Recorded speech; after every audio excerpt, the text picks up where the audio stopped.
मंडळी, शेतकरी हा जगाचा पोशिंदा असं आपण नेहमी म्हणतो. शेतकरी जगला तरच हा देश जगेल असं अनेक नेते आपल्या भाषणात म्हणताना सुद्धा आपण पाहिलं असेलच. पण कुठेतरी व्यवस्थेत खोट निघते आणि शेतकऱ्याच्या वाट्याला येणारा हिस्सा त्यांच्यापासूनच हिरावून घेतला जातो. मुळातच शेतकऱ्यांचे प्रश्न आणि त्यांच्या मागण्या याकडे फारसं लक्ष दिलं जात नाही. त्यातही सरकारचे काही अधिकारी शेतकऱ्यांच्याच हक्काचे पैसे विविध माध्यमातून लागतात. मग यात काही योजना असतील, अनुदान असेल, अशा अनेक माध्यमातून शेतकऱ्यांचे पैसे हडप केले जातात. सध्या अशीच एक घटना जालना जिल्ह्यात घडली आहे. जालना जिल्ह्यात शेतकऱ्यांच्या हक्काचं अनुदान अधिकाऱ्यांनीच लाटल्याचा प्रकार उघडकीस आला आहे. जालन्याचे उपजिल्हाधिकारी गणेश महाडिक यांनी याबद्दल कबुली दिली आहे. तलाठी, ग्रामसेवक आणि कृषी सहाय्यकांनी संगनमताने हा भ्रष्टाचार केल्याची माहिती उपजिल्हाधिकारी महाडिक यांनी दिली आहे. 50 कोटी रुपयांचा हा घोटाळा असल्याचं सध्या बोललं जात आहे. परंतु यामध्ये नेमका किती निधी हडप करण्यात आला याची अद्याप माहिती समोर आलेली नाही. त्यामुळे जालन्यातील शेतकऱ्यांमध्ये आता संतापाची भावना निर्माण झाली आहे. जालन्यामध्ये झालेला हा घोटाळा नेमका काय आहे, जाणून घेऊयात या व्हिडिओच्या माध्यमातून. नमस्कार, मी प्रथमेश आणि तुम्हाला तर माहिती आहे आपला विषयच भारी. म्हणजे अतिवृष्टी, पूर आणि गारपिटीमुळे मोठं नुकसान झालेल्या शेतकऱ्यांसाठी शासनानं सानुग्रह अनुदानाची घोषणा केली होती. शेतकऱ्यांना दिलासा म्हणून या योजनेच्या माध्यमातून अनुदान दिलं जातं. पण याच मंजूर अनुदानातून जालन्यात जवळपास तब्बल 50 कोटी रुपये तलाठी, ग्रामसेवक आणि कृषी सहाय्यकांनी हडप केल्याचा अंदाज सध्या वर्तवला जातोय. राज्य सरकारनं 2022-23 मध्ये जालना जिल्ह्यात नैसर्गिक आपत्तीसाठी 1103 कोटी रुपये मंजूर केले होते. यामधील 983 कोटी रुपयांचे पात्र शेतकऱ्यांना वितरण करण्यात आले. परंतु या निधीतील अंदाजे 50 कोटी रुपयांचा अधिकाऱ्यांनी अपहार केल्याचं आणि अधिकाऱ्यांनीच अनुदान लाटल्यानं शेतकऱ्यांना मात्र अनुदानापासून वंचित राहावं लागल्याचं बोललं जात आहे. मंडळी, राज्य सरकार शेतकऱ्यांना अतिवृष्टी, पूर, गारपीट, अवकाळी पाऊस आदी नैसर्गिक आपत्तींमध्ये मदत करत असतं.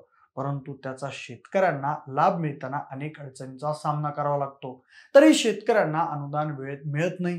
त्यातच आता शेतकऱ्यांच्या मदतीवरही अधिकाऱ्यांनी डल्ला मारल्यामुळे शेतकरी सध्या संताप व्यक्त करत आहेत. या प्रकरणात आता जिल्हा प्रशासनाकडून घोटाळ्याची चौकशी सुरू करण्यात आली आहे. यामध्ये अंबड आणि घनसावंगी तालुक्यातील 80 गावांची चौकशी पूर्ण झाली आहे.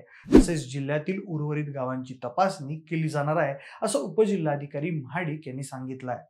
पण दुसऱ्या बाजूला या प्रकरणाची व्याप्ती अधिक मोठी असू शकते. तसंच विविध अधिकारी यामध्ये सामील असू शकतात. या चर्चेने देखील आता जोर धरलाय.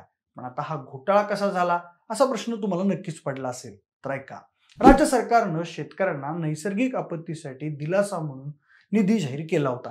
या निधीचं वाटप शेतकऱ्यांच्या बँक खात्यावर थेट लाभ हस्तांतरणाच्या माध्यमातून केलं जातं. त्यासाठी पात्र शेतकऱ्यांना एक विशिष्ट ओळख क्रमांक म्हणजेच VK नंबर दिला जातो. परंतु यामध्ये एकाच शेतकऱ्याच्या नावावर विविध VK नंबर तयार करण्यात आले.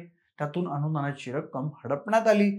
तसेच जमीन आणि फळबाग नसलेल्या शेतकऱ्यांच्या नावेही अनुदान मंजूर केल्याचं प्राथमिक चौकशीत उघडकीस आलं आहे.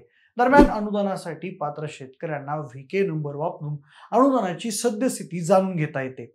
त्यासाठी राज्य सरकारनं संकेतस्थळही तयार केलं आहे. परंतु या संकेतस्थळावरून अनुदानाचा तपशील मिळत नाही, अशी शेतकऱ्यांची तक्रार होती. आता या घोटाळ्याविषयी बोलताना उपजिल्हाधिकारी गणेश महाडिक म्हणाले की एका पीक अनुदानाच्या बाबतीमध्ये काही तक्रारी प्राप्त झाल्या होत्या. या तक्रारीच्या प्राथमिक तपासणीमध्ये काही गोष्टी लक्षात आल्या होत्या. काही ठिकाणी डुप्लिकेशन झालेलं आहे, काही ठिकाणी बोगस याद्या जोडून अनुदान उचललेलं आहे. या तक्रारीनंतर जानेवारीमध्ये जिल्हाधिकाऱ्यांनी एक समिती गठीत केली आहे. घनसावंगी आणि अंबड तालुक्यातील अशा तक्रारी प्राप्त झाल्या होत्या.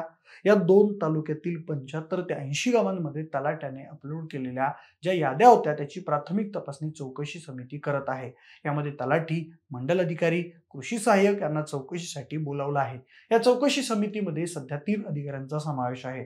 पुलकित सिंग, सहाय्यक जिल्हाधिकारी तथा उपविभागीय अधिकारी अंबड, मनीषा दांडगे, उपजिल्हाधिकारी रोहयो, जिल्हाधिकारी कार्यालय जालना, नीलम लुनावत, नायब तहसीलदार रोहयो, जिल्हाधिकारी कार्यालय जालना या 3 अधिकाऱ्यांचा यामध्ये सहभाग आहे. एकूणच तहसीलदारांचं लॉग इन आणि पासवर्ड वापरून अनुदान वितरणात हेराफेरी करण्याचा हा प्रकार आता समोर आला आहे. याच प्रकरणाच्या अनुषंगाने आता जालन्यात शेतकऱ्यांच्या सरसकट कर्जमाफीसाठी एका शेतकऱ्यानं स्मशानभूमीत चितेवर झोपून आंदोलन सुरू केलंय. जालन्यातील बदनापूर तालुक्यातील केळीगव्हाण येथील स्मशानभूमीत कारभारी मसलेकर या शेतकऱ्यानं हे आंदोलन सुरू केलंय. दरम्यान आंदोलकांना यमाचा फोटो समोर ठेवून तिरडीवर झोपून हे अनोखं आंदोलन सुरू केलंय. याशिवाय हा अतिवृष्टी घोटाळा सूक्ष्म नियोजितपणे झाला असून हा घोटाळा 50 कोटींचा नसून 100 कोटींचा असल्याचा आरोप स्वाभिमानी शेतकरी संघटनेनं केला आहे. म्हणजे जगाचा पोशिंदा म्हणवला जाणारा शेतकरी जेव्हा एखादं पीक पिकवतो तेव्हा त्याला प्रचंड संघर्षाला सामोरं जावं लागतं. पेरणी केल्यावर शेतकऱ्याला पावसाची चिंता असते, पाऊस ठीक झाला तर रोगाची चिंता असते, रोग नाही आला तर अवकाळी आणि दराची चिंता असते. या चक्रात शेतकरी कुठे ना कुठेतरी अडकतोच. अशा वेळी मग सरकार शेतकऱ्यांना दिलासा देण्यासाठी अनुदान देतं. पण या अनुदानावर सुद्धा अशा भ्रष्ट अधिकाऱ्यांचा डोळा असेल तर मग शेतकऱ्यानं काय करायचं, हे सगळं थांबणार आहे की नाही असा प्रश्न आता निर्माण झालाय. एका बाजूला शेतकरी दुष्काळ, हमीदर या सगळ्या प्रश्नांनी त्रस्त आहे. कित्येक शेतकरी तर स्वतःला संपवण्याचं टोकाचं पाऊल उचलतात. मग हे सगळे प्रश्न महत्वाचे असताना दुसऱ्या बाजूला व्यवस्थेमधले अधिकारी जर अशा प्रकारे शेतकऱ्यांचा पैसा हडप करत असतील तर शेतकऱ्यांनी काय करायचं असा प्रश्न देखील उभा राहतोय. पण आता या सगळ्याबद्दल तुमचं म्हणणं काय आहे, तुमची मतं मला कमेंट बॉक्समध्ये नक्की कळवा. जर हा व्हिडिओ आवडला असेल तर लाईक आणि शेअर करा. सोबतच आपल्या विशेष भारी या युट्यूब चॅनलला देखील सबस्क्राईब करायला अजिबात विसरू नका. आणि हो, जर हा व्हिडिओ तुम्ही फेसबुकवर पाहत असाल तर तिथेही आपल्या विशेष भारी या FB पेजला देखील फॉलो करायला अजिबात विसरू नका. धन्यवाद.